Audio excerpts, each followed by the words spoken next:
নমস্কাৰ টাইমেটৰ বিশেষ অনুষ্ঠান আনকাটলৈ মই জ্যোতিদীপ বৈশ্যই আপোনালোকক স্বাগতম জনাইছো। আজি আমাৰ মাজত এই অনুষ্ঠানত এগৰাকী অতিথি আছে যিগৰাকী ব্যক্তিক লৈ অসমৰ প্ৰেক্ষাপটত যথেষ্ট চৰ্চা চলি থাকে। তেখেত হৈছে আমছুৰ সভাপতি ৰেজাউল কৰিম সৰকাৰ। আজি ৰেজাউল কৰিম সৰকাৰক আমি কিছু প্ৰশ্ন কৰিম অসমৰ সাম্প্ৰতিক পৰিস্থিতি আৰু প্ৰেক্ষাপটক লৈ। প্ৰথমতে আপোনাক টাইমেটৰ অনুষ্ঠানলৈ স্বাগতম জনাইছো।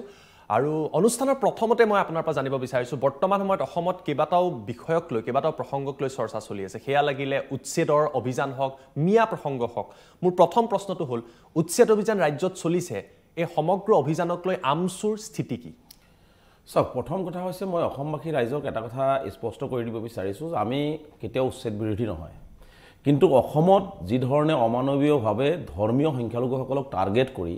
যি ধৰণে ভাৰতীয় নাগৰিকসকলক উচ্ছেদ কৰা হৈ আছে, এই উচ্ছেদৰ আমি বিৰোধিতা কৰিছোঁ। য'ত মানৱতা ভুলণ্ডিত হৈছে, য'ত মানুহৰ সপোনৰ ঘৰখন ভাঙি দিয়া হৈছে,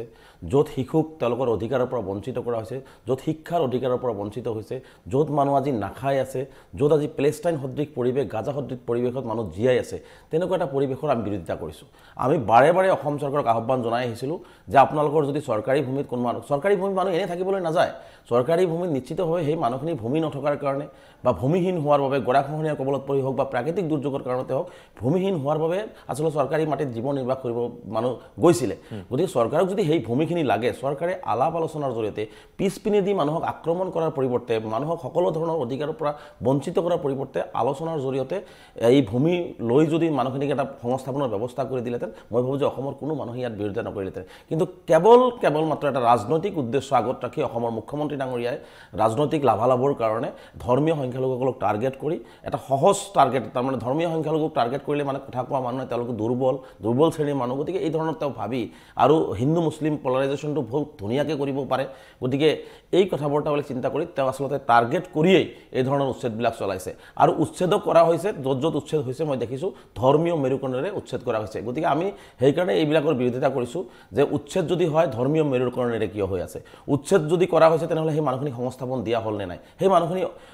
যিহেতু অসমৰ বাসিন্দা, অসমতে থাকিব, কাৰণ তেওঁলোকক উচ্ছেদ কৰি দিব, কাইলৈ বিভিন্ন ঠাইত তেওঁলোকে পৰিভ্ৰমী থাকিব নেকি? তেনেকৈ এখন অসমৰ ৰাজ্য আগুৱাই যায় নেকি? এখন ৰাজ্যত কোনোবাই উচ্ছেদৰ ফলত নাখাই ৰাস্তাত পৰি তিৰপালৰ তলত থাকিব আৰু মুখ্যমন্ত্ৰী ডাঙৰীয়াই AC ৰুমত বহি থাকিব, তেনেকুৱাতো হ'ব নাপায়। মুখ্যমন্ত্ৰী ডাঙৰীয়াৰ প্ৰথম দায়িত্বৰ কৰ্তব্য হৈছে চৰকাৰী মাটিও তেওঁ খালী কৰি লওক, কিন্তু এই মানুহখিনিও যাতে ৰাস্তাত নাখাই থাকিবলগীয়া নহয়, এই মানুহখিনি যাতে শিক্ষাৰ পৰা বঞ্চিত নহয়, এই মানুহখিনি যাতে তেওঁলোকৰ ভাৰতীয় সংবিধানে দিয়া অধিকাৰৰ পৰা বঞ্চিত নহয়, সেইখিনিও লক্ষ্য কৰিব লাগিব। কিন্তু সেইখিনি মুখ্যমন্ত্ৰীয়ে কৰা নাই, তাৰ বিৰুদ্ধে আমি কৰিছোঁ। হয়, কিন্তু এটা প্ৰশ্ন থাকিব, এতিয়া চৰকাৰী ভূমি বনাঞ্চল VGR PGRত যদি চাই, শেহতীয়াকৈ মুখ্যমন্ত্ৰীয়েও তথ্য দিছে বা বিজেপিৰ তৰফৰ পৰা বিভিন্ন জাতীয় দল সংগঠনে কৈ আছে যে বিস্তীৰ্ণ এলেকা দখল কৰা হৈছে। উৰিয়াম ঘাটত এজন মানুহৰ লগত 500 বিঘা পৰ্যন্ত মাটি আছে বুলি কোৱা হৈছে। তামোলৰ তাত বাগান খোলা হৈছে। এতিয়া প্ৰশ্ন উত্থাপিত হৈছে, কোনোবাই যদি আপুনি যিদৰে কৈছে যে গৃহহীন ভূমিহীন কাৰণেহে তেওঁলোকে চৰকাৰী ভূমিত গৈছে, এজন মানুহৰ লগত 100 বিঘা 200 বিঘা পৰ্যন্ত তামোলৰ বাগান গৈ বনাঞ্চলৰ মাজত খোলাটো কিমান দূৰ যুক্তিসংগত বুলি ভাবে? প্ৰথম কথা হৈছে যে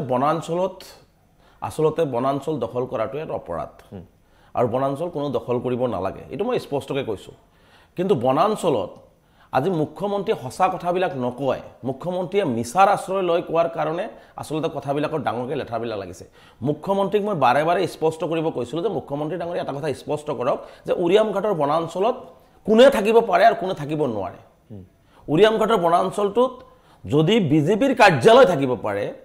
তেনেহ'লে বেলেগ মানুহ থকাত আপত্তি ক'ত আছে? আৰু উৰিয়াম ঘাটৰ যিসকলে যে আমাৰ তামোলৰ বাগানৰ কথা কৈছে, শ বিঘা মাটি দখলৰ কথা কৈছে, মুখ্যমন্ত্ৰী ডাঙৰীয়াই শ্বেতপত্ৰ প্ৰকাশ কৰি দিয়ক না, নামখিনি ওলাই যাওক না, কাৰ কিমান বিঘা তামোলৰ বাগি আছে, কোনজন মুছলমান বা ধৰ্মীয় সংখ্যালঘু ৰাইজে কিমান শ বিঘা মাটি দখল কৰিছে। আমি শ মাটি দখল কৰা মানুহৰ বিৰোধিতা মই স্পষ্ট কৈছোঁ। কোনোবাই যদি শ বিঘা মাটি চৰকাৰী ভূমি দখল কৰি লৈছে, য'ত হাজাৰ হাজাৰ মানুহ নাখাই আছে, য'ত হাজাৰ হাজাৰ মানুহ আজি ভূমিহীন হৈ আছে, তেনে ক্ষেত্ৰত যদি আপুনি বা মই 100 বিঘা মাটি দখল কৰি থাকোঁ, তেনেকুৱা মাটি মুখ্যমন্ত্ৰী ইমিডিয়েট ল'ব লাগে। লৈ পেলাই যিসকলৰ ভূমি নাই তেওঁলোকক অলপ অলপকৈ ভূমি দিয়াৰ ব্যৱস্থা গ্ৰহণ কৰিব লাগে। কিন্তু মুখ্যমন্ত্ৰী ডাঙৰীয়া আজিলৈকে উৰিয়াম ঘাটত কিমান তামোলৰ বাগান কাৰ আছিলে, কিমান বিঘাত আছিলে, সেইটো হোৱাইট পেপাৰ দিব নোৱাৰিলে। আজি কোনজন মানুহৰ 300 বিঘা 400 বিঘা মাটি আছে সেইখিনিও মুখ্যমন্ত্ৰী দিব নোৱাৰিলে। মুখ্যমন্ত্ৰী হেলিকপ্টাৰেদি গ'লে তেওঁ হাজাৰ হাজাৰ বিঘা খালী, ব্ৰহ্মপুত্ৰৰ মাজততো চৰ থাকিব, তাত মানুহ থাকিব পাৰে নেকি? ব্ৰহ্মপুত্ৰৰ মাজত কোনো মানুহ থাকিব পাৰিব ব্ৰহ্মপুত্ৰ যেতিয়া হুতি যেতিয়া ওলায় দুটা ছাইড ওলায় তিনিটা ছাইড ওলায় চাৰিটা ছাইডৰ মাজত চৰ ওলাই যায় হেলিকপ্টাৰ দি সেই চৰটো যেতিয়া মুখ্যমন্ত্ৰী দেখে কয় চৰত বহুত মাটি আছে মুখ্যমন্ত্ৰী ডাঙৰে চৰত মাটি আছে ক'ত মাটি আছে মুখ্যমন্ত্ৰী ডাঙৰে দেখুৱাই দিয়ক না বা চৰ অঞ্চলৰ কোনো মাতাপৰে যদি সেনেকুৱা বিঘা মাটি দখল কৰিছে চৰকাৰী প্ৰশাসন যন্ত্ৰ আছে নিশ্চিতভাৱে সেইখন যোনটো এৰিয়াত এনেকৈ মাটি দখল কৰিছে সেইখন জিলা আয়ুক্ত আছে না কিন্তু বনাঞ্চল যিটো এতিয়া আপুনি কৈছে যে জিলা আয়ুক্ত আছে বনাঞ্চলৰ ভিতৰত মাটি দখল কৰাৰ পিছত চৰকাৰে একশ্যন লৈছে গতিকে কোনোবাই হয়তো বন বিষয়াই হয়তো দিছিলে তেওঁলোকক সোমাবলৈ তাৰ ওপৰত একশ্যন লোৱা হৈছে তেওঁলোক তাৰ পৰা আঁতৰি যাব লাগে কাৰণ বনাঞ্চল তেওঁলোকে দখল কৰিব নোৱাৰে এই ক্ষেত্ৰতো যেতিয়া উচ্ছেদটো চলে আপোনালোকৰ প্ৰতি এটা অভিযোগ বিভিন্ন দল সংগঠনে বা বিজেপিৰ তৰফৰ পৰা কোৱা হয় যে আপোনালোকে ধৰ্মীয় দৃষ্টিকোণেৰে এই বস্তুটো কিয় চায় সংখ্যালঘু বা মুছলমান লোকসকলকে টাৰ্গেট কৰা বুলি কিয় কয় চাওক সেই মানুহখিনিতো খোজকাঢ়ি সেই বনাঞ্চলত যোৱা নাছিলে কোনে লৈ গ'ল সেই মানুহখিনিক সেইখিনি মানুহৰ ওপৰত মুখ্যমন্ত্ৰী ব্যৱস্থা কিয় নলয় আজি বাৰে বাৰে যে কয় যে সত্ৰৰ মাটি বেদখল হৈছে সত্ৰৰ মাটি বেদখল হোৱাটো কোনো পদ্ধতিতে মই মানি ল'ব নোৱাৰোঁ সত্ৰই হওক মছজিদে হওক নামঘৰে হওক কি আপোনাৰ এই মন্দিৰে হওক এইবিলাকৰ মাটি দখল কৰাটো সহ্যকৰ বিষয় নহয় কিন্তু সেই যে তাতে যে মাটিবিলাক কোনে বিক্ৰী কৰে সেইখিনি মানুহৰ বিৰুদ্ধে মুখ্যমন্ত্ৰীয়ে প্ৰথম একশ্যনটো লৈ দেখুৱাই দিয়ক না উচ্ছেদটো চলিছে একশ্যনটো একশ্যন মানুহখিনি যোন দালালে তেওঁলোকক বহালে সেই দালালবিলাকক এজন সাধাৰণ মানুহ যেতিয়া গৰাখহনীয়াৰ কবলত পৰে বা ভূমিহীন হয় বা এটা পৰিয়ালৰ অলপ ভূমি আছে আৰু ভাইৰ ভূমি নাই সেই মানুহজনক যেতিয়া আপুনি বা মই যাই কম যে এই মাটিটো আপোনাক 50,000 1 লাখ টকা দিলে আপুনি এই মাটিখিনি ল'ব পাৰিব নিশ্চিতভাৱে মানুহটো অলপ ভালকৈ চলিবৰ কাৰণে সেই মাটিটো ল'ব যাবনে নাই নিশ্চিতভাৱে যাব কিন্তু মুখ্যমন্ত্ৰী সেইখিনিৰ ওপৰত ব্যৱস্থা কিয় কিন্তু বনাঞ্চল সত্ৰৰ মাটি মন্দিৰৰ মাটি যুক্তিসংগত হয় জানো এনেকৈ আপোনাক দিলে বুলি আপুনি লৈ ল'ব নহয় এতিয়া চাওক ক'ৰবাত সত্ৰৰ মাটি আছে সেই মাটিখিনি মই এজন সাধাৰণ মানুহ মই গম নাপাওঁ যে সেইটো সত্ৰৰ মাটি হয় সেইটো বনাঞ্চলৰ মাটি হয় বোলে এইটো পিজিআৰ ভিজিআৰ হয় মানুহখিনিতো মই কৈছোঁ অজ্ঞতাৰ কাৰণেতো বহুত মানুহ আজি এনেকুৱা আছে ঠাইত বসবাস কৰিবলৈ কোনো মানুহ পৃথিৱীৰ কোনো মানুহে নিবিচাৰে যে চৰকাৰৰ অত্যাচাৰৰ বলি হওক কোনো চৰকাৰী মাটিত থাকক সকলোৱে বিচাৰে যে নিজৰ এটুকুৰা মাটি নিজৰ হৈ থাকক যাতে নিজৰ সতি সন্ততিলৈ আত্মসন্মানেৰে জীয়াই থাকিবলৈ সেই মাটিখিনিৰ ওপৰত যাতে কোনো আঙুলি টোৱাব নোৱাৰে আজি উৰিয়ামঘাটৰ বনাঞ্চলৰ কথা আপোনালোকে বাৰে বাৰে কৈ আছে উৰিয়ামঘাটৰ বনাঞ্চলত যেতিয়া সেই সময়ত নগাক যেতিয়া ভেটা দিব লাগে গোলাপ বৰুৱাৰ চৰকাৰৰ দিনত তেতিয়া কিছু সংখ্যক মানুহক তাতে লৈ যোৱা হৈছে সেইখিনি মানুহটো খোজকাঢ়ি যোৱা নাছিলে আৰু এই যে গোলাঘাটৰ মাজেৰে যে মানুহখিনি বহিলে গোলাঘাটৰ DCSP নাছিলে কোনজন মানুহ 5 বছৰ আগত গ'ল কোনজন মানুহ 5 বছৰ আগত গৈছে সেই 5 বছৰৰ সময়ত কোনজন DC আছিলে কোনজন SP আছিলে তেওঁৰ বিৰুদ্ধে মুখ্যমন্ত্ৰী কি একশ্যন নলয় চৰকাৰে কৈছে আমি ৰেক্টিফাই কৰিছো একশ্যন লৈছো আৰু সেইভাবে এই ভূমিসমূহ এটা মানুহৰ যিবিলাক মানুহে তেওঁলোকক বহুৱাইছে তেওঁলোকৰ বিৰুদ্ধে কোনো এটা একশ্যন লোৱা নাই তাৰোপৰি উৰিয়ামঘাটত ধৰ্মীয় মেৰুকৰণ কৰা হৈছে উৰিয়ামঘাটত সম্পূৰ্ণ ধৰ্মীয় মেৰুকৰণ কৰা হৈছে পাহাৰত থাকিব পৰা যিসকল মানুহ থাকিব পাৰে তেওঁলোকে থাকিব পাৰিব তেওঁলোকক মানে এটা গাইডলাইন আছে পাহাৰত থকাৰ সেইখিনি মানুহৰ বাদেওতো আজি উৰিয়ামঘাটত মানুহ আছে আজি মুখ্যমন্ত্ৰী ডাঙৰীয়া ফৰেষ্ট হাইকোৰ্টে কৈছে ফৰেষ্টৰ গেট বনাব লাগে লগ বনাব লাগে ভিতৰত যে ফৰেষ্টত যিসকল মানুহ থাকিব নোৱাৰে এতিয়াও যে আছে সেইখিনি বলডোজাৰ মুখ্যমন্ত্ৰী কেতিয়া চলাব সেইখিনি কথা মুখ্যমন্ত্ৰীয়ে কওক এই প্ৰসংগটো মই এইটো কাৰণে সুধিছোঁ প্ৰায় এটা প্ৰসংগ চলি থাকে সেইটো হৈছে যে জনগাঁথনিৰ পৰিৱৰ্তন বা ডেম'গ্ৰাফিক চেঞ্জ এতিয়া উজনি অসমৰ লোকসকল কিছু পৰিমাণে আপুনি যদি চাই সেয়া দল সংগঠনৰ সাধাৰণ লোকসকল তেওঁলোকৰ মাজত এটা শংকা থাকে যে আমাৰ যিটো জনবিন্যাস জনগাঁথনি সেয়া সলনি হৈ যাব নেকি যাৰ কাৰণে আমি অসম আন্দোলন হোৱা দেখিছিলোঁ বিভিন্ন সময়ত NRC প্ৰক্ৰিয়া হ'ল এই যেতিয়া প্ৰক্ৰিয়াটো যেতিয়া ক'ব যে আমাৰ জনগাঁথনি সলনি হৈছে হঠাৎ আমাৰ চিনি নোপোৱা একাংশ লোক আমাৰ মাজত আহি পৰিছে মানুহৰ মাজত শংকা আহিছে আমছুৱে এই জনগাঁথনি পৰিৱৰ্তনটো মানি লয় নে নলয় আমছুৰ মতে জনগাঁথনিৰ পৰিৱৰ্তন অসমত হৈছে নে নাই হোৱা চাওক জনগাঁথনিৰ পৰিৱৰ্তন সকলো জিলাতেই হৈ আছে আজি চাওক জনসংখ্যা বৃদ্ধি হৈছে চৰকাৰে জনসংখ্যা ৰোধ কৰাৰ ক্ষেত্ৰত কোনো পলিচি নাই চৰকাৰে কেৱল ফটা ঢোল বজাই মানে সংবাদ মাধ্যমত তেওঁলোকে এনেই ই কৰি থাকিব পাৰিছে কিন্তু জনসংখ্যা নিয়ন্ত্ৰণ যদি নকৰে আপুনি জনসংখ্যাটো যদি নিয়ন্ত্ৰণ নহয় তেনেহ'লে আজি নহয় 50 বছৰ পিছত প্ৰতিখন জিলাতেই আজি এই এনেকুৱা ধৰণৰ মানে জনসংখ্যা বৃদ্ধিৰ পৰিৱেশটো আমি দেখিবলৈ পাম আমিও আজি কথাটো হৈছে যে জনসংখ্যা ক'ৰবাত বৃদ্ধি হৈছে বা এটা পৰিৱেশ সৃষ্টি হৈছে তাৰ কাৰণে সেই মানুহখিনিক মাৰি কাটি এটা অস্থিৰ পৰিৱেশ সৃষ্টি কৰিব লাগে আলোচনা কৰক যে হয় এইখিনি মানুহ কামটো সকলো ঠাইতে কৰিব পাৰে কামততো আপুনি বাধা দিব নোৱাৰে মই বাধা দিব নোৱাৰোঁ শ্ৰমিক আজি যাবই চাকৰি কৰিব মানুহ যাবই ব্যৱসায় কৰিব মানুহ যাব আজি ধুবুৰীৰ মানুহ শিৱসাগৰত আহিব শিৱসাগৰৰ মানুহ ধুবুৰীত যাব আজি বৰাকৰ মানুহ গুৱাহাটীত আহিব এইটো এটা গতানুগতিক চলি থাকিব যদি ক'ৰবাত এনেকুৱা ধৰণে চৰকাৰী মাটিত বহি যদি তেওঁলোকে একেবাৰে তেওঁলোকৰ জনবিন্যাসটোৰ পৰিৱৰ্তন কৰাব বুলি অনুভৱ হৈছে মই ভাবোঁ সেই কথাখিনি আলোচনাৰ জৰিয়তেও কৰিব পাৰি কিন্তু ধৰ মাৰ কাট এই ধৰণৰ পৰিৱেশ কিয়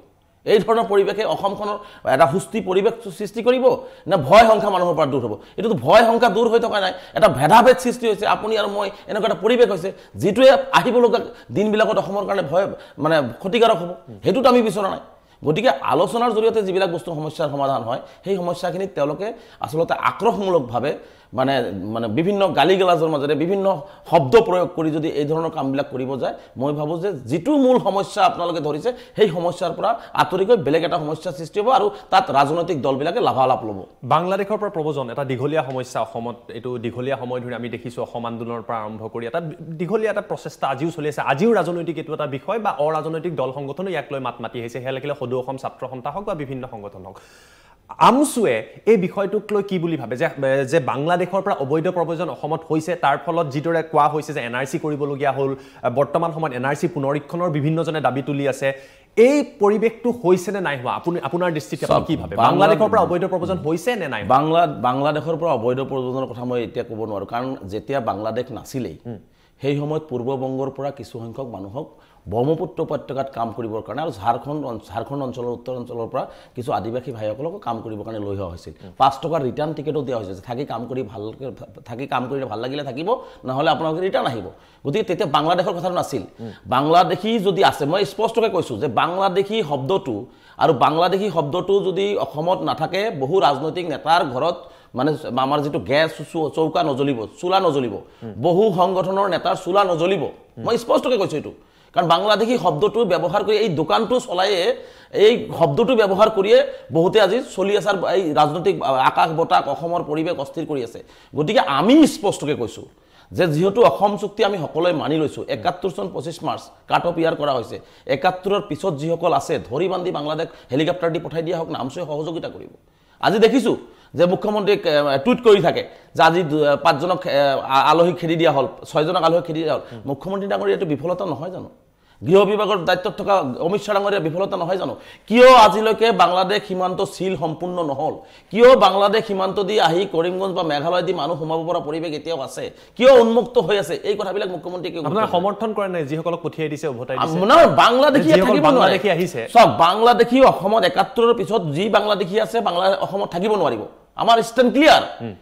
কাৰণ আমি অসমৰ অসমীয়া আমি এইখন ভাৰতৰ নাগৰিক গতিকে আমি বেলেগ এখন দেশৰ নাগৰিকক আমি অসমত কেনেকৈ সংস্থাপনৰ কথা চিন্তা কৰিব আৰু অসমত কিয় তেওঁলোকে থাকিব গতিকে তেওঁলোকক পঠিয়াই দিছে এইটো ভাল কথা কিন্তু মুখ্যমন্ত্ৰীৰ গৃহ বিভাগ পাৰিলৰ মই কৈছোঁ কাটাতাৰৰ বেৰ দি দিয়ক এনেকুৱা এটা লাগিলে ৱাল সৃষ্টি কৰি দিয়ক যিটো ৱালেদি এটা পিপিৰা সোমাই আহিব নোৱাৰে কিন্তু আজিলৈকে সেই উন্মুক্ত কৰি ৰখাৰ উদ্দেশ্য বিভিন্ন ঠাইত কাটাতাৰৰ বেৰৰ পাৰ হৈ সোমাই আহিছে নহয় বাংলাদেশী বিএছএফ কি কৰিছে মেঘালয়ত যিটো ঘটনা হ'ল কিছুদিন আগতে আপোনালোকে হয়তো গম পায় যে বাংলাদেশৰ পৰা সোমাই আহিছিলে তাৰপিছত ডকাইতি কৰিবলৈ আহিছিলে বিএছএফ স্থানীয় লোকে ধৰি গতাই দিলে এই যিটো প্ৰক্ৰিয়া যি বাংলাদেশী অবৈধ প্ৰব্ৰজনটো হৈ আছে কিন্তু সেইটো কথা আপোনালোকে মানি নলয় নেকি যে হৈ থকা নাই বুলি চাওক বাংলাদেশী অবৈধ প্ৰব্ৰজন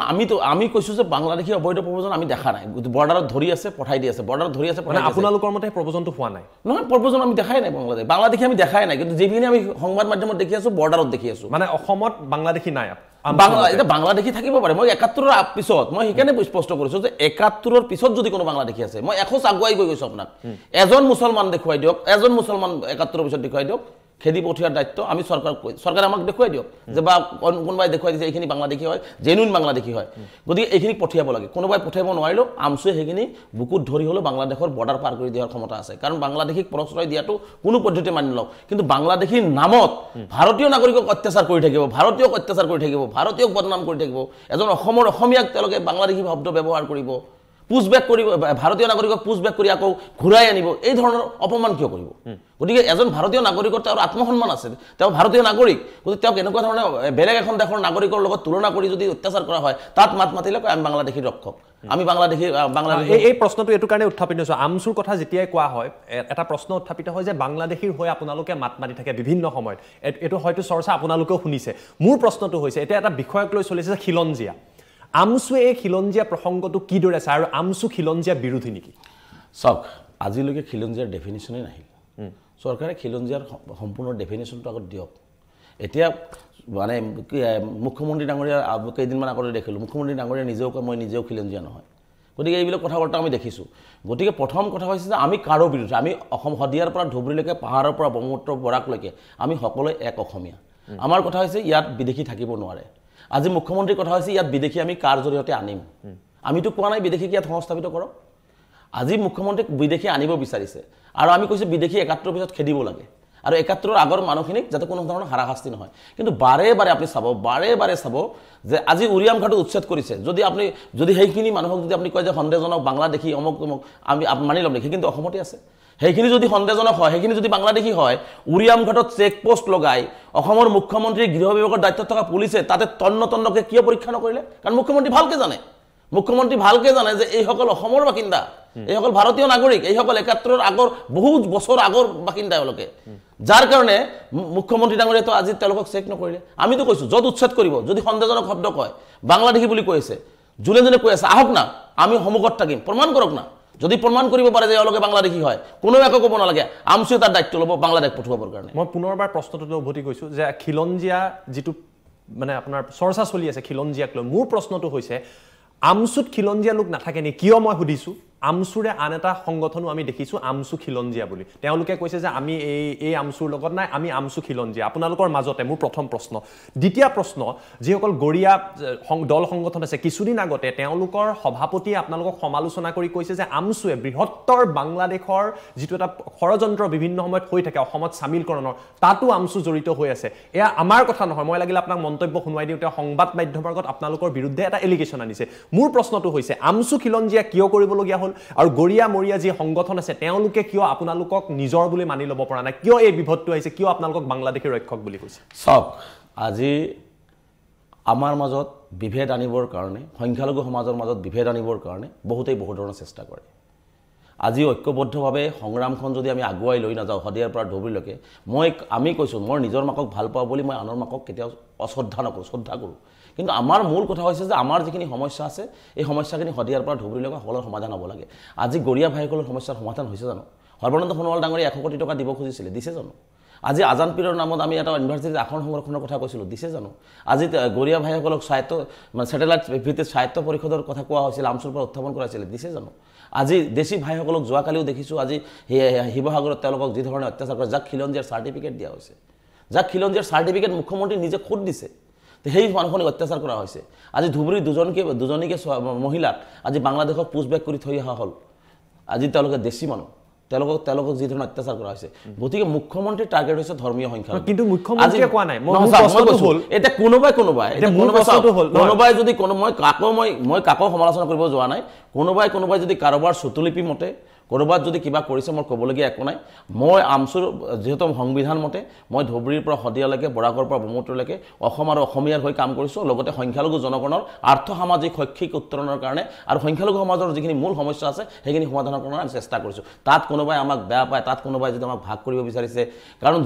যিবিলাকে ভাগ কৰিব বিচাৰিছে তেওঁলোকেও মোৰ এটা সময়ত সতীৰ্থ আছিল কিয় গৈছে নগৈছে সেইবিলাক তেওঁলোকক সুধিলে পাব মই ক'বলৈ নাযাওঁ গৰিয়া মৰিয়া বা যিসকল সংগঠন কৰিছে তেওঁলোককো মই ক'বলৈ নাযাওঁ খালি এটা কথাই ক'ম যে মুখ্যমন্ত্ৰী ডাঙৰীয়াৰ টাৰ্গেটটো হৈছে ধৰ্মীয় সংখ্যালঘুসকলক তেওঁ অন্যায়ভাৱে অত্যাচাৰ কৰা গতিকে কথাখিনি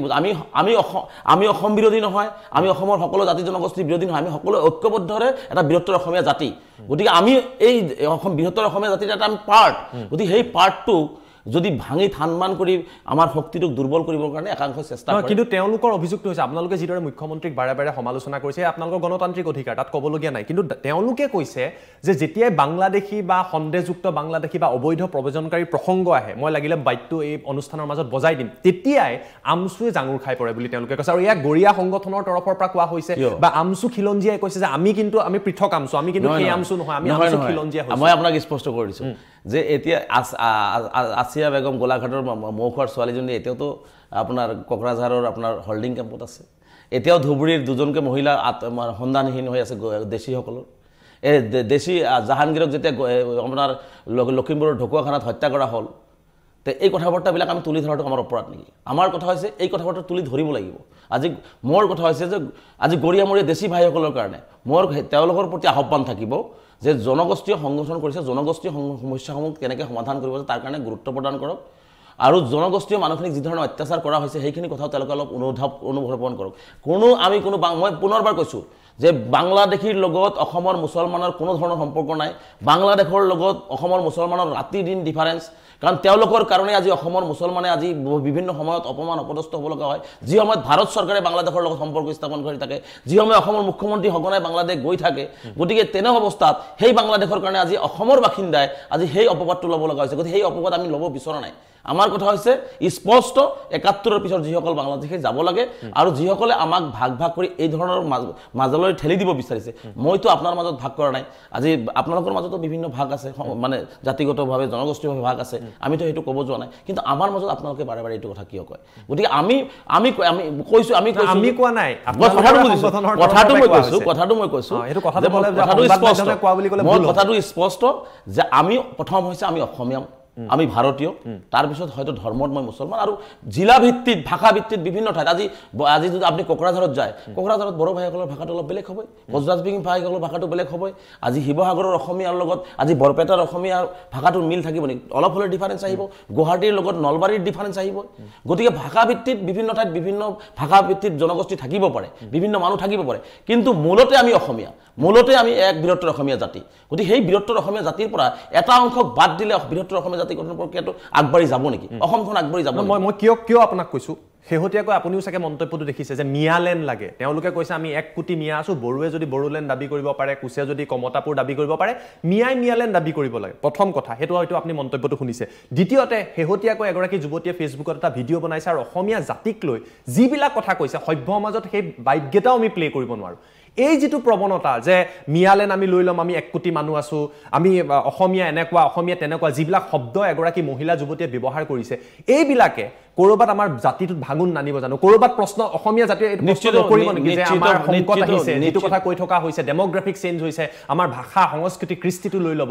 এই ক্ষেত্ৰত আমসু এটা বৃহৎ পদক্ষেপ ল'ব লাগে বুলি আপোনালোকে ভাবে নিশ্চিতভাৱে ইয়াত ভাঙন সৃষ্টি কৰাৰ সম্ভাৱনা প্ৰবল থাকিব আপোনাৰ আৰু মোৰ মাজত এটা ডিফাৰেন্স হোৱাৰ সম্ভাৱনা সৃষ্টি হ'ব গতিকে এইটো আমি বিচৰা নাই আজি সব কোনোবা লৰা এটা কিবা এটা কল বুলি হেতু সংখ্যালঘু সমাজৰ কথা নহয় সংখ্যালঘু সমাজে কৈছে নেকি মিয়ালেণ্ড লাগে বুলি সংখ্যালঘু সমাজে কৈছে নেকি যে আমাক এই ধৰণৰ আমি অসমীয়া বৃহত্তৰ অসমীয়া জাতিৰ পৰা আমি নাই সংখ্যালঘু সমাজে কেতিয়াও কোন আৰু ভৱিষ্যতৰ নকয় কেৱল হিমানেই নহয় আৰু মানে ভাষা কৈছে যে আমি হলাই দিম লোকপিয়লত মন্তব্য দিছে সংগঠনৰ মানুহ যি জনগোষ্ঠী চাওক আমি সংখ্যালঘু যিসকল অসমীয়া গৰিয়া মৰিয়া যিসকল ভাই আছে জুলহা সৈয়দ যিসকল আছে তেওঁলোকে অসমীয়া জন্মগতভাৱে অসমীয়া কিন্তু যিসকল পূৰ্ববংগীয় মানুহ যিসকলে নিজৰ পূৰ্ববংগীয় মূলৰ ভাষাটো ত্যাগ কৰি অসমীয়া জাতিত বিলীন হ'বৰ কাৰণে অসমীয়া ভাষা গ্ৰহণ কৰিছে অসমীয়াটো গ্ৰহণ কৰিছে সেই মানুহখিনি আকৌ সেই দিনলৈকে ঘূৰি যাব বিচাৰিব নেকি গতিকে সেইটো কথা কৈ আহিব নহয় মই এইটো কাৰণে প্ৰশ্নটো কৰিছো এই যিবিলাক যেতিয়া কথা কব যে আমি কথা কোৱা মানুহখিনিক চাব আমি লিখি দিম মিয়ালেণ্ড আমাক লাগে অসমীয়া জাতি তাত আপোনালোকে সমানে কি সংবাদ মাধ্যমে টুইষ্টটো বেছিকে কয় না সংবাদ মাধ্যমে মই কৈছো আপোনাক ইয়াত তেওঁলোকে মন্তব্য কৰিছে মই লাগিলে আকৌ বাইক প্লে কৰি দিম উৰিয়াম ঘাটৰ সেই ল'ৰাজনক কোনে চিনি পায় তেওঁ অসমৰ কোনজন মানুহক চিনি পায় উৰিয়াম ঘাটৰ যিটো ল'ৰাই মিয়ালেণ্ডৰ কথাটো কৈছিলে সেই ল'ৰাজনক কোনে চিনি পায় আৰু সেই ল'ৰাজন অসমৰ সি হয়তো গোলাঘাটৰ চাৰিসীমাটো সি গম নাপায় গতিকে সেইটো লৰাৰ প্ৰৱণতাটো আছে নে নাই অসমীয়া বিৰোধী প্ৰৱণতা একাংশ মানুহৰ মাজত নাই যদি কিয় ওলাইছে এই ভিডিঅটো কৰি কৈছে আমি মিয়া মই ভিডিঅটো আপোনাক লাগিলে দেখুৱাই দিম যুৱতী মই মিয়া বুলি কৈছে মই প্ৰথম ব্যৱহাৰ কৰিছো যিবিলাক ভাষা ব্যৱহাৰ কৰিছে সেই প্ৰৱণতাটো মই যুৱতীগৰাকীৰ কথাও কৈ আছো আৰু সেই লৰাজনৰ প্ৰথম প্ৰতিক্ৰিয়া মই কাউণ্টাৰ দিছো মই ইয়াৰ বিৰোধিতা কৰিছো কাৰণ আমি অসমৰ সংখ্যালঘু সমাজে মিয়ালেণ্ড বিচাৰ আমি বিচাৰিছো ভাৰতীয় সংবিধানে দিয়া আমাৰ যিখিনি অধিকাৰ সেইখিনি অধিকাৰ আমাক দিয়ক আমি অসমীয়া হিচাপে জীয়াই থাকিব ভাৰতীয় হিচাপে আছো অসমীয়া হিচাপে জীয়াই থাকি আছো গতিকে আমাৰ যিখিনি অধিকাৰ এইখিনি অধিকাৰ কোনো কাৰি লৈ নাযাওক আৰু এইখিনি অধিকাৰৰ পৰা চৰকাৰে আমাক বঞ্চিত নকৰক আমি এইখিনি বিচাৰিছো আমাৰ ঠিক আছে আপোনালোকে ছোৱালীজনীৰ কথাটো কৈছো ছোৱালীজনী এই ধৰণৰ কথাবাৰ্তাবিলাকৰ কাৰণে নগাঁও আৰক্ষীক এনেকুৱা ধৰণে কিছুমান দেখিছো ইউটিউবাৰ আছে আমি বিভিন্ন জিলাত আৰক্ষীসকলৰ আমি সহায় বিচাৰিছো যে সমাজ ধ্বংসকাৰী সমাজৰ পৰিৱেশ বিনষ্ট কৰা খালি কেৱল এইটো তেওঁ কৈ তেওঁলোকে কাৰোবাক গালি পাইছে এইটো নহয় তেওঁ সমগ্ৰ সংখ্যালঘু সমাজতো পৰিৱেশ বিনষ্ট কৰিছে গতিকে তেনেকুৱা ব্যক্তিক জেল হাজতৰ পৰা যাতে আজীৱন ওলাব নোৱাৰে এই কথা বৰ্তাবিলাক আমি আৰক্ষীক আগতীয়াকৈ বিভিন্ন গোচৰ দিছে আপোনালোকে লগত গোচৰ দিয়া আছিল এইজন ছোৱালীটো আমি নতুনকৈ দেখিছোঁ এইজন দেখা নাই ইয়াৰ আগতো বহু ইউটিউবাৰৰ কেছত আমি গোচৰ দিছোঁ ধৌবুৰীত গোচৰ দিছোঁ কিন্তু তেওঁলোকক এৰেষ্ট কৰা মিয়ালেণ্ডক আমচুৱে গোচৰ দিছে নহয় চাওক এজন মানুহ মোৰ প্ৰশ্নটো হৈছে চাওক মই কিয় এই প্ৰশ্নটো কৰিছোঁ যেতিয়া চৰকাৰে উচ্ছেদ চলাই অমানৱীয় উচ্ছেদ আপোনালোকে গণতান্ত্ৰিক প্ৰতিবাদ কৰে গোচৰ দিয়ে সকলো দেখিছে অসমীয়াৰ সমাজত আমি দেখা পাইছোঁ কিন্তু যেতিয়াই মিয়ালেণ্ডৰ কথা কোৱা হয় যেতিয়াই কয় যে অসমীয়া ভাষাক আমি মাইনৰিটি কৰি দিম সংগঠনৰ নেতাই কয় তাৰপিছত আমি বাংলা ভাষা লিখি দিম অসমীয়া জাতিটো ইমান দুৰ্বল নেকি আমি অসমীয়া জাতি ইমান দুৰ্বল নেকি যে এজন যুৱকে কল বুলি অসমীয়া মাইনৰিটি হৈ গ'ল মোৰ প্ৰশ্ন হ'ল তেতিয়া এটা কথা মনত ৰাখিব অসমৰ সংখ্যালঘু সমাজ অসমত আছে এই অসমৰ সংখ্যালঘু সমাজৰ পৰা দুই এজন বেয়া মনোবৃত্তিৰ মানুহে দুই এটা কথা কল বুলিয়ে সংখ্যালঘু সমাজৰ কথা নহয় অসমীয়া জাতি ইমান দুৰ্বল নহয় কাৰণ অসমীয়া জাতিক বিভিন্ন জাতি জনগোষ্ঠী এই সংমিশ্ৰণতে এটা বৃহত্তৰ অসমীয়া জাতি তাৰো এটা আমি পাৰ্ট গতিকে এনেকুৱা দুৰ্বল জাতি আমি নহয় গতিকে সেই দুই এজনৰ কথাত এই ধৰণৰ মানে অসমৰ যে কিবা ক্ষতি হ'ব এইটো নহয় কিন্তু যিসকলে কয় সেইটো এটা পৰিৱেশ বেয়া কৰে এইটো মই কৈছোঁ সংখ্যালঘু সমাজক মই আহ্বান জনাইছোঁ তেনেকুৱা ব্যক্তিৰ পৰা আমি আঁতৰত থাকিব লাগে তেনেকুৱা ব্যক্তিৰ পৰা আমি মানে তেনেকুৱা ব্যক্তিৰ কথাত আমি প্ৰশ্ৰয় দিব নালাগে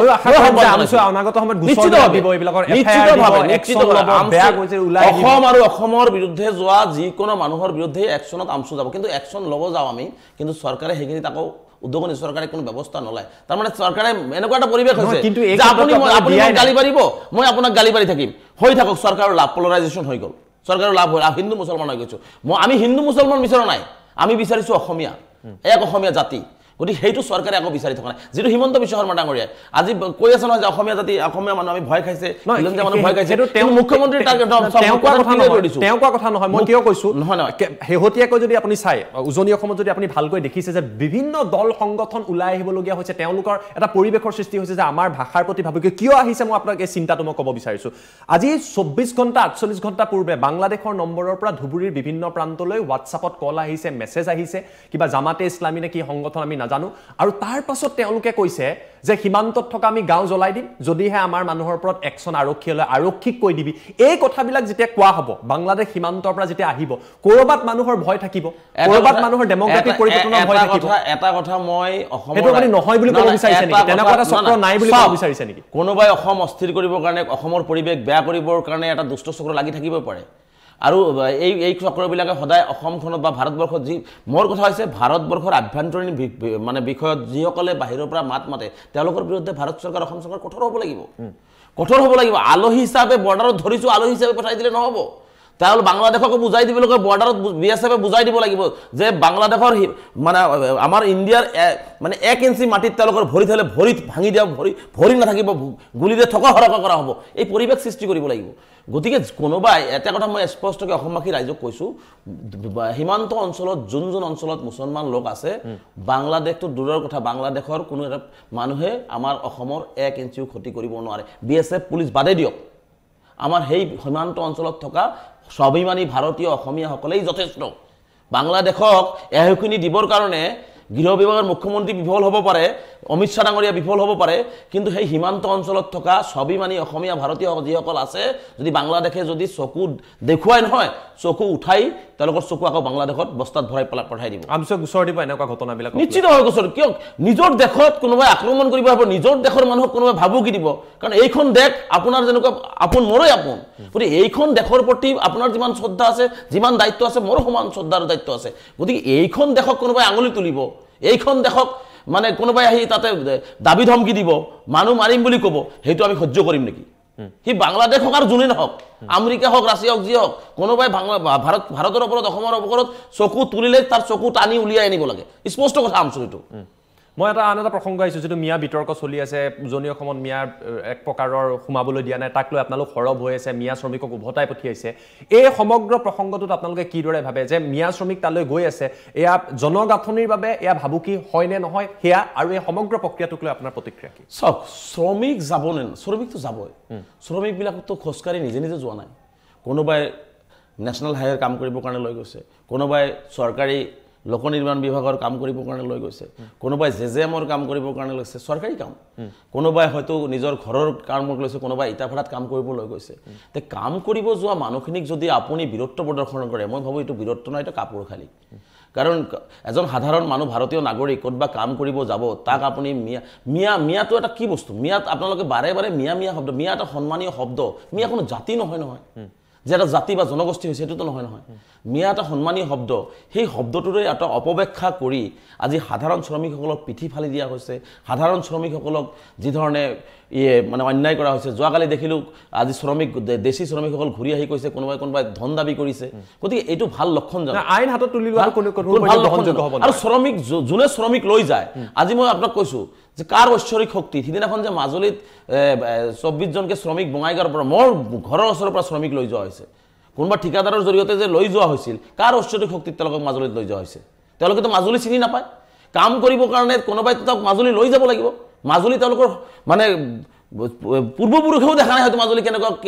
কোনটো ৰাস্তাতে যায় সেই শ্ৰমিকখিনিক লৈ যোৱা হৈছে তাতে ভয় ভাবুকি দিয়া হৈছে তাতে তেওঁলোকক বিভিন্ন প্ৰশ্ন উত্থাপন কৰা হৈছে গতিকে স্বাভাৱিকতে যেতিয়া এখন জিলাৰ পৰা আন এখন জিলাত এজন অশিক্ষিত লোক যেতিয়া কাম কৰিব যায় তাক ভয় ভাবুকি দিলে তেওঁ কথা বৰ্তাবিলাক ওলট পালট হ'বই স্বাভাৱিক গতিকে সেই মানুহবিলাকক কোনে লৈ যায়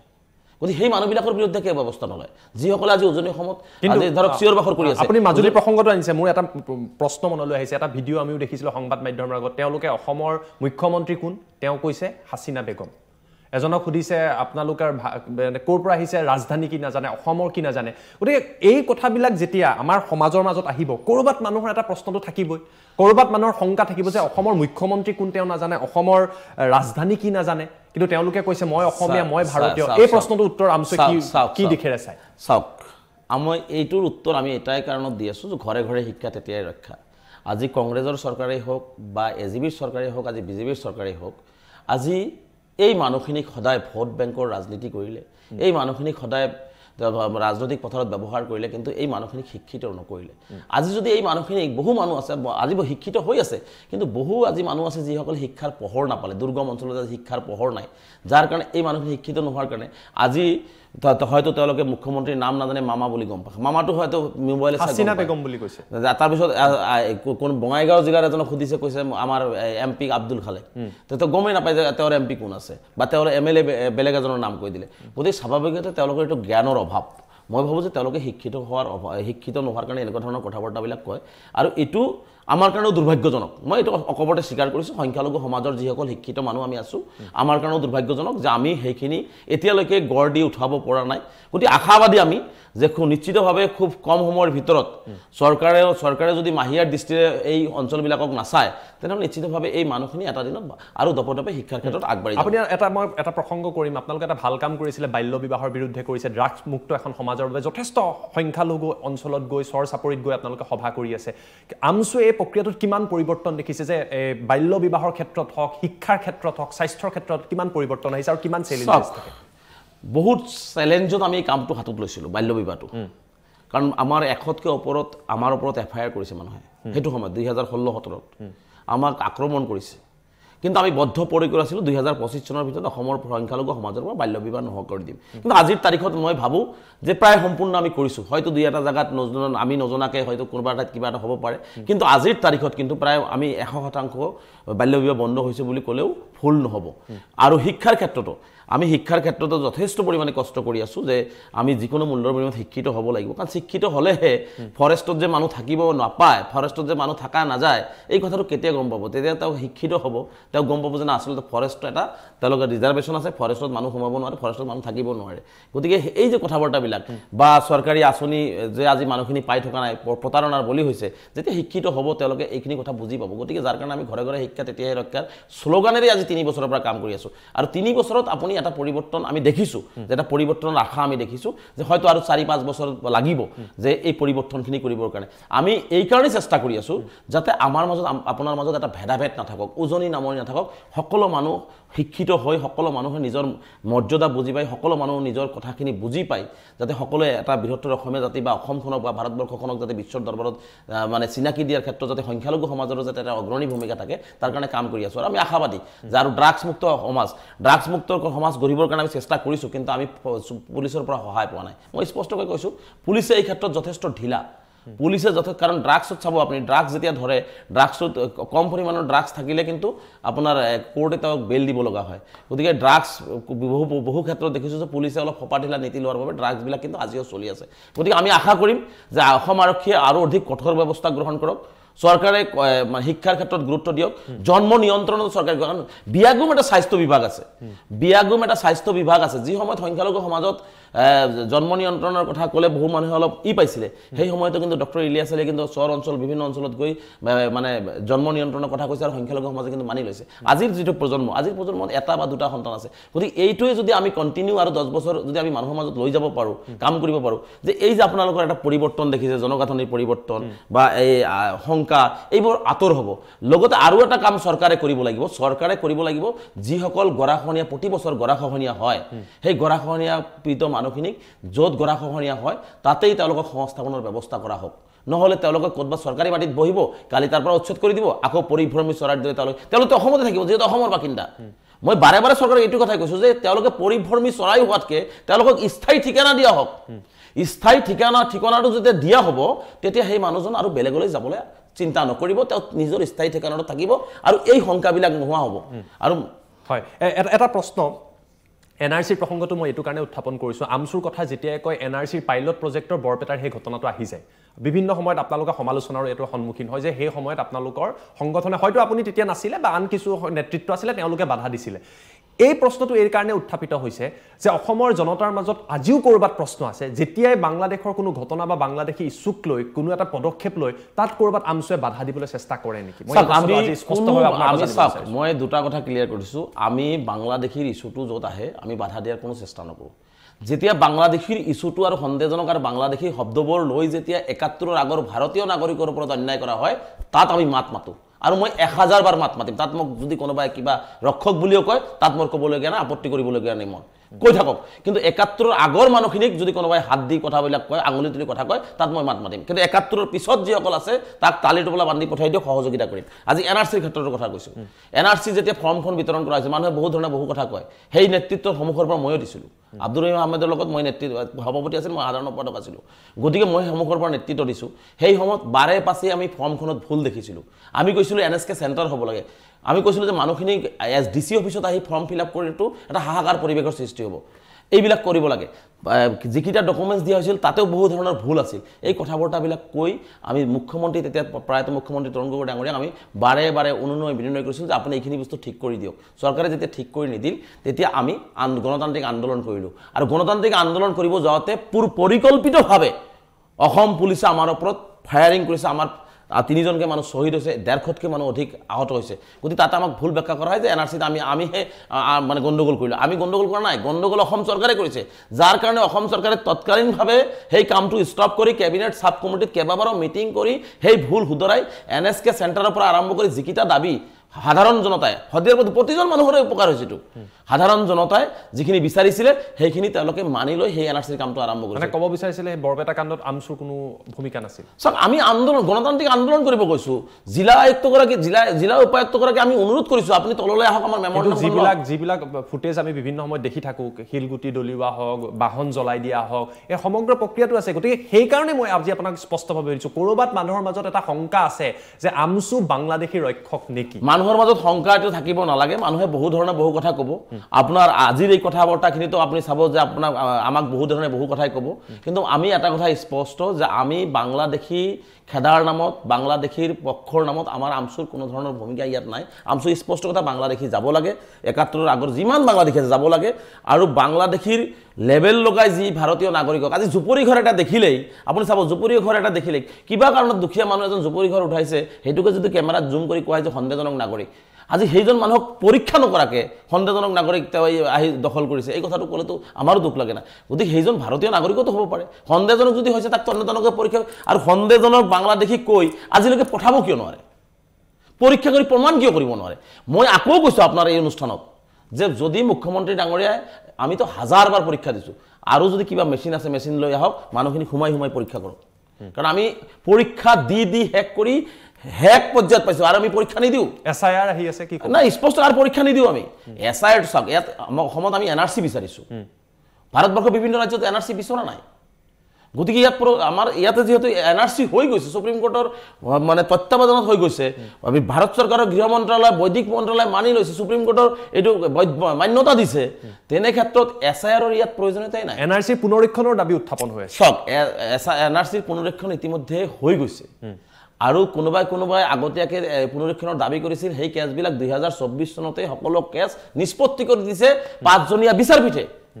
গতিকে তেনে ক্ষেত্ৰত আৰু যেটো হৈ গৈছে গতি সেই হৈ যোৱা বস্তুটোক এতিয়া আমাৰ SIR যদি কৰিব লগা মই কৈছোঁ SIR যদি কৰিব লগা হয় NRCৰ যিসকলৰ নাম আছে তেওঁলোকক পোনপটীয়াকৈ তেওঁলোকৰ ভোটাৰ লিষ্টৰ নাম হ'ব যিসকল 19 লাখ মানুহৰ নাম বাদ পৰিছে তেওঁলোকে এতিয়ালৈকে আইনী সহায় পোৱাই নাই তেওঁলোকক আইনী সহায় দিব লাগিব সুপ্ৰিম কোৰ্টে কৈ থৈছে ৰিজেকশ্যন স্লিপ দিব লাগিব তেওঁলোকক আইনী সহায় দিব লাগিব আইনী সহায়ত যদি তেওঁলোকে প্ৰমাণ কৰিব নোৱাৰে তেওঁলোকক তাৰ পিছত চৰকাৰে ব্যৱস্থা গ্ৰহণ কৰিব গতিকে সেইখিনিক আইনী ব্যৱস্থা নিদিয়ালৈকে ভোটাৰ লিষ্টৰ পৰা নাম কৰ্তন কৰিব নোৱাৰে এইখিনি কথা আমি উত্থাপন কৰিছোঁ মই অনুষ্ঠানৰ শেষলৈ আহিছোঁ কিন্তু মোৰ এটা প্ৰশ্ন আছে আৰু হয়তো বহু জনতাৰে প্ৰশ্ন থাকিব যে আমচুৰ আমি বহু আগৰ নেতা দেখিছোঁ যিসকলে কোনোবা ৰাজনৈতিক দলত গৈ MLA হৈছে মন্ত্ৰী হৈছে বা যোগদান কৰিছে ৰেজাউল কৰিম চৰকাৰেও সংখ্যালঘু মানুহখিনিৰ আবেগ ব্যৱহাৰ কৰি বা আমচুৰ প্লেটফৰ্মটো ব্যৱহাৰ কৰি নেতা হোৱাৰ সপোন দেখিছে নেকি চাওক মই কোনো ৰাজনৈতিক পৰিয়ালৰ পৰা অহা নাই মই এটা সাধাৰণ মধ্যবিত্ত পৰিয়ালৰ পৰা আহিছোঁ এজন শিক্ষকৰ সন্তান হিচাপে মই অসমৰ ৰাইজৰ হৈ কাম কৰিবৰ কাৰণে মই স্কুল লাইফৰ পৰাই কলেজ লাইফৰ পৰাই মই কাম কৰিছোঁ গতিকে তেনেকুৱা মানে আশা লৈ সংখ্যালঘু ৰাইজৰ আবেগ লৈ মই কোনো ৰাজনীতি কৰিব বিচৰা নাই সংখ্যালঘু ৰাইজৰ আবেগ লৈ মই খেলা কৰিব বিচাৰোঁ কাৰণ সংখ্যালঘু ৰাইজৰ আবেগ সংখ্যালঘু ৰাইজৰ চকু পানী মোৰ নিজৰ দেখিছোঁতো যে কি পৰিৱেশত কি ধৰণে আছে সেই আবেগক যদি লৈ মই খেলা কৰোঁ সেইটো মোক নেদেখাজনেও মাফ নকৰিব যেনেকুৱা ধৰণে আজি মুখ্যমন্ত্ৰীয়ে যি ধৰণে মানুহখিনিক অন্যায় আৰু অত্যাচাৰ কৰিছে এই চৰকাৰখনে কিন্তু কোনো একো নাপালেও পাপৰ ফল এই চৰকাৰখনে ভুগিব লাগিব গতিকে আজি মই সেই আবেগ অনুভূতি লৈ মই সংখ্যালঘু ৰাইজ কিন্তু এটা কথা ক্লিয়াৰ মই পৃথিৱীত জীয়াই থকালৈকে শেষ উশাহ থকালৈকে মই সংখ্যালঘু ৰাইজৰ লগতে অসমখনৰ হৈ যাতে মোৰ যি কণ্ঠ সেই কণ্ঠটো আৰু অধিক শক্তিশালীভাৱে মই ক'ব পাৰোঁ মই অন্যায়ৰ বিৰুদ্ধে যাতে প্ৰতিবাদ কৰিব পাৰোঁ তাৰ কাৰণে মই চেষ্টা কৰিম মানে আমি ধৰি ল'ব পাৰোঁ ৰাজনীতিত প্ৰৱেশ কৰিব চাওক নিশ্চিতভাৱে আমচুৰ আমাৰ এটা সাংবিধানিক বয়স আছে 42 ইয়াৰ্ছ গতিকে মোৰ জানুৱাৰী মাহত মোৰ শেষেই হ'ব মই আমচুৰ পৰা বিদায় ল'ব লাগিব গতিকে বিদায় ল'বৰ গ'লে মই ৰাইজৰ হৈ যিহেতু মই কথা দিছোঁ যে জীৱনৰ শেষ দিনলৈকে মই